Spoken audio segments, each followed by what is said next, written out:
요즘 들어 넘어지거나 아니면 무거운 물건을 든다든가 해서 갑자기 생기는 요통 아니면 등부의 통증이 갑자기 생겼다 그러면 제일 먼저 의심할 수 있는 게 압박골절을 의심할 수 있습니다. 안녕하세요. 신경외과 전문의 노병일입니다.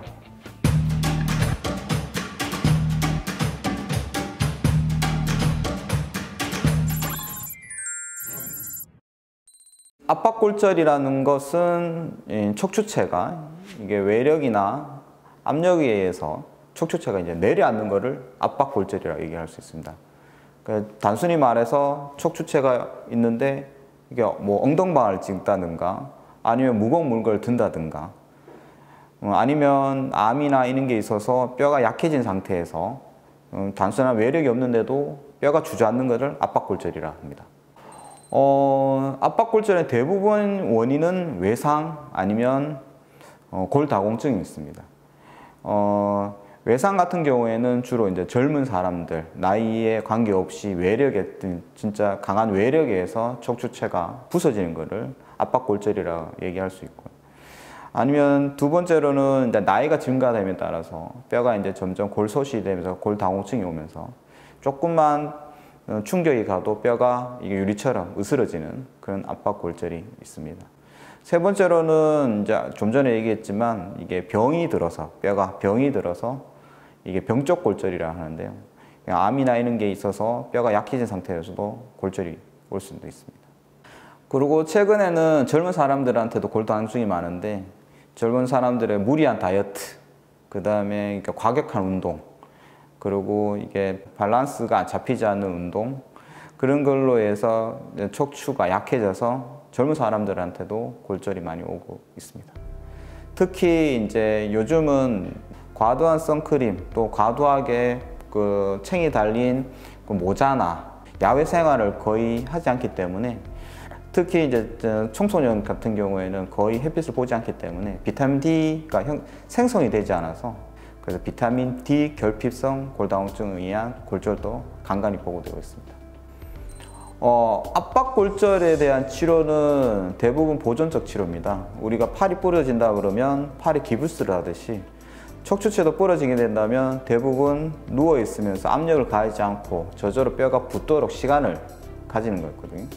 그래서 대부분 보존적 치료, 통증이 있으면 진통제나 약물 치료를 같이 병행하게 되고요. 대부분의 환자 같은 경우, 압박골절 같은 경우에는 팔다리가 뼈가 붙듯이 척추체도 대부분 8주에서 12주 정도 지나면 자동적으로 붓게 됩니다. 그래서 척추의 염증이나 이게 붓기가 빠지면서 통증이 점점 감소가 될 거고요. 그 다음에 뼈는 한번 부러지게 되면 다시 붙는 재생 능력이 있기 때문에 시간이 지남에 따라서 대부분 붓게 돼서 통증이나 이게 변형이 그 다음부터는 적게 되겠죠.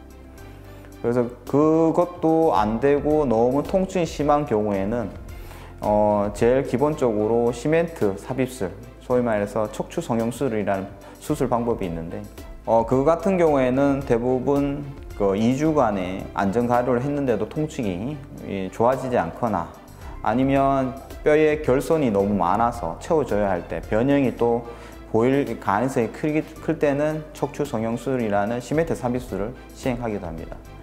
그리고 세 번째는 수술적 치료 중에서도 기구 고정술이 있는데 이 같은 경우에는 이제 뼈가 골절이 되면서 신경을 눌러서 신경이 마비가 오거나 신경학적 증상이 생겼을 때 이거는 어쩔 수 없이 뒤쪽으로 해서 나사못이라 그러죠.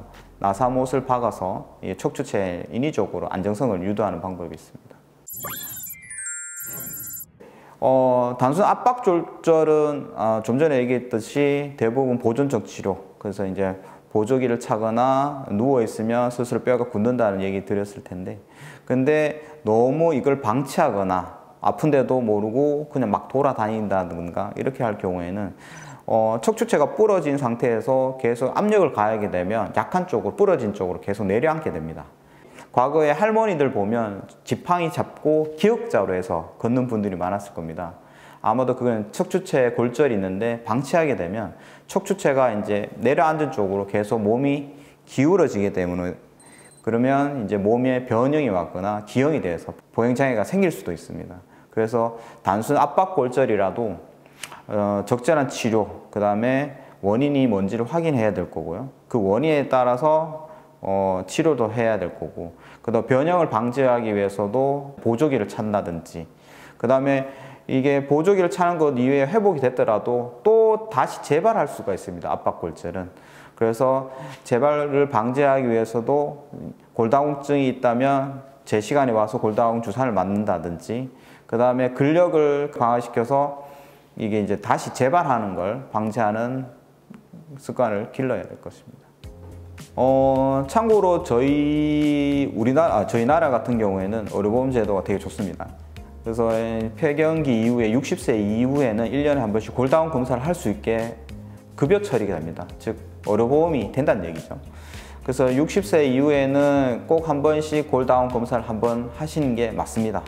대부분 골다공 검사를 하는 분들은 골절이 돼서 와서 일단 골절을 진단받고 그때 골다공 검사를 하는 분들이 대부분입니다. 그래서 미리 골다공증이 있는지 없는지를 먼저 확인하시고요. 그리고 골다공증이 없더라도 골다공증보다 조금 더 단계가 낮은 골감소증이 있습니다. 골감소증이 있을 경우에는 비타민 D나 칼슘, 여러 가지 음식들, 그걸로 이제 조절하시면 더 이상의 골 감소율을 줄여줄 수가 있기 때문에, 그래서 이제 60세 이후에는 꼭 골다공증 검사를 좀 해보시기 바랍니다. 그리고 요즘은 산부인과에서도 많이 하는데 출산 후에도 이제 골다공 검사를 많이 하거든요. 왜냐하면 출산을 하게 되면 아무래도 이게 뼈의 성분들이 전부 다 이제 태아나 이런 데로 건너가기 때문에 골 감소증이 되게 많은데, 대부분 뼈의 질적 성질은 대부분 20, 30대에 다 결정된다고 보시면 됩니다. 그래서 대부분 젊었을 때 20, 30대에 쌓아놓은 그 곡간이라고 그러죠. 뼈의 곡간을 20, 30대 최고로 올려 놓아야 그 다음부터 이제 그거를 이제 점점 나이가 들면서 조금씩 소모를 하게 되는데, 대부분 20, 30대 보시면 대부분 여성분들은 대부분 체중 감량 때문에 다이어트를 하게 됩니다. 다이어트 때문에 불균형한 식사 생활, 그 다음에 또 시간이 없기 때문에 적절한 운동을 하지 못합니다. 그 운동을 못하기 때문에 20, 30년 후에는 그분들이 꼭 골다공증이 올 확률이 더 큽니다. 그래서 젊은 사람도 출산 후 아니면 한 번쯤은 검사를 해보시고 자기의 뼈가 얼마나 단단한지를 확인해 보시는 것도 괜찮을 것 같습니다. 요즘 비타민 D는 대부분 영양제로도 많이 나옵니다. 제일 좋은 거는 이전에는 햇빛을 보면 다 형성이 된다고 되어 있는데, 대부분 요즘 사람들은 이제 대부분 실내 생활을 하기 때문에 웬만해서 밖에 나가서 이게 일광욕을 하지 않는 한, 습관적으로 일광하지 않는 한 이게 체내 합성률은 되게 정상 수치를 밑돌게 돼 있어요. 그래서 대부분 같은 경우에 이제 대부분 먹는 걸로 하게 돼 있는데, 노인분들은 먹는 걸로도 수치가 그렇게 잘 올라가지가 않아요. 그때는 이제 주사제로 이게 비타민 D를 주입하기도 하고요. 주사로 주기도 하고, 아니면 거기다 칼슘과 이제 비타민 D를 같이 알약으로 또 드리기도 합니다. 오늘 또 되게 춥지만 지금 겨울 같은 경우에는 낙상사고가 되게 많습니다. 일단 노인분들 같은 경우에는 풀리지 않은 상태에서 운동을 하다 보면 근육이 제대로 움직이지 않아서 이게 균형 감각이나 이게 떨어지기 때문에 잘 넘어지게 돼서 낙상사고가 많습니다. 특히 노인분들 같은 경우에는 골절로 인한 보행이 힘들 경우에는 특히 유병률, 다른 질환을 갖고 올 확률이 더 높습니다. 어떤 분은 소위 말해서 단순 골절로 됐는데 그 다음 날이나 이제 폐렴이 왔거나 그걸로 더 위험하다는 얘기도 많이 들었을 겁니다. 그래서 일단 예방할 수 있는 질환은 골다공증이고, 골다공증을 예방하면서 골절도 예방할 수 있고, 처음에는 이게 아무것도 아닌 것처럼 느껴지지만 나중에는 큰 질환으로 발전할 수가 있습니다. 쉽게 보지 말아주세요, 골다공증을. 이상 신경외과 전문의 노병일이었습니다.